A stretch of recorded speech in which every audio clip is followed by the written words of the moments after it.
Hi friends, welcome to my channel. In today's video I'm going to talk about how to design a report. So please try to watch all my previous videos so that you'll get more understanding in Power BI and DAX. Now let's go to the Power BI desktop. There you can understand the today's video demo. So for timing, already I have designed the report, so I'm going to explain each and every step what I have done here. So before getting the details of the report, let me explain what are the tables I have imported to design this report and all. Okay, so I have imported a customer, dim date, geography, product, category, subcategory, sales territory, internet sales. So these are the tables I have imported from the Excel, and also we'll try to understand what kind of relationship we have established between the dimension table and fact table. So understanding a relationship, it's very important in Power BI. Now we'll try to see that is also. So just click on model, try to collapse these two, scroll down a little bit.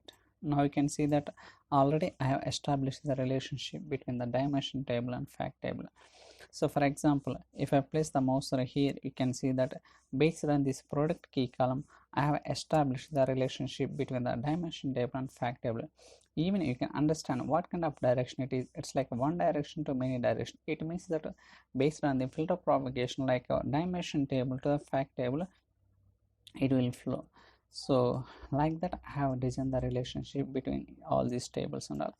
So in upcoming sessions we'll try to speak more on about all kind of different options, like how to create a manually relationship, how to detect automatic. You'll see all these options, but so today's video will try to focus on report design only.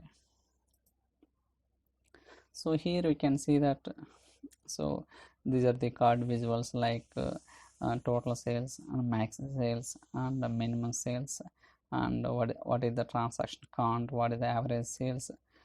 So I have slicer, date range slicer. So these are the year wise sales. Okay, in Gauss report, what is the target value? So each year wise, this is the 2001, 2002, 3, 4. So each year wise we have the reports. And also these are the top 5 products. Okay, top 5 products. So these are the top 5 customers. So like that I have designed the report. So we'll try to do some filter, so based on that it will work or not.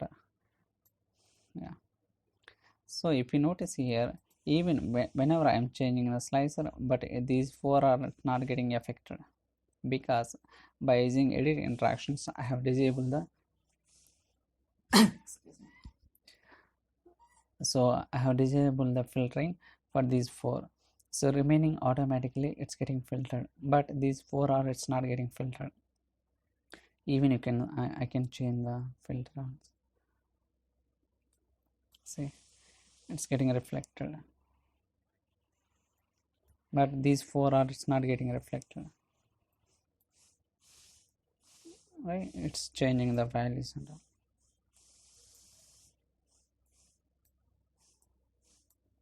It's getting right.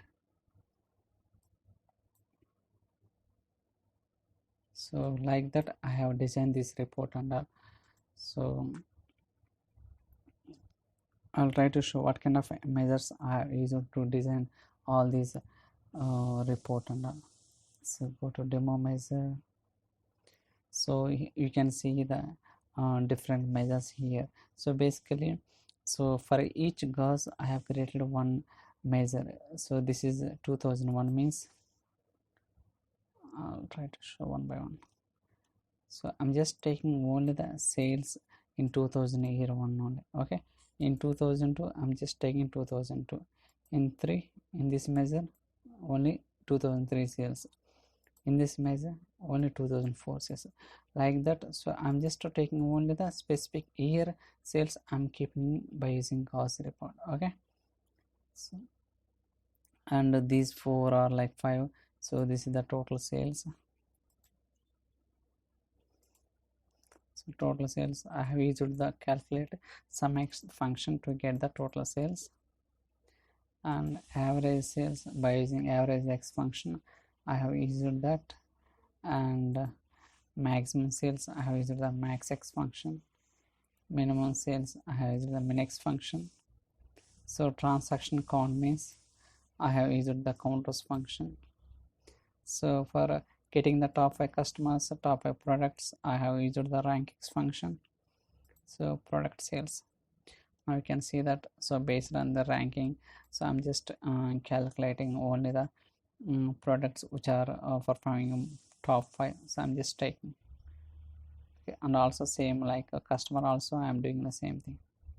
I'm taking the topmost 5 customers, because here I am just hard coding. I'm not doing any kind of top 3, top 5. Like if you check my previous videos, I used to, most of the videos you can see that top 3, top 5, something like that. But in this case, for just report design purpose, I made it as a hard coded value, but it's not a recommended way. We can make it as a slicer. So based on the selection, automatically we can feel like instead of keeping static, we can make it a very flexible and dynamic nature. So that kind of design we'll see in going forward, but I'm just timing. I made it. This is like very, I think so, like that we can design the report. So I hope you like this report. So if you have any questions or queries, you can send me an email or drop your comments in the comment section, so that I'll try to reply as soon as possible. So stay tuned for our videos. Thanks so much for watching.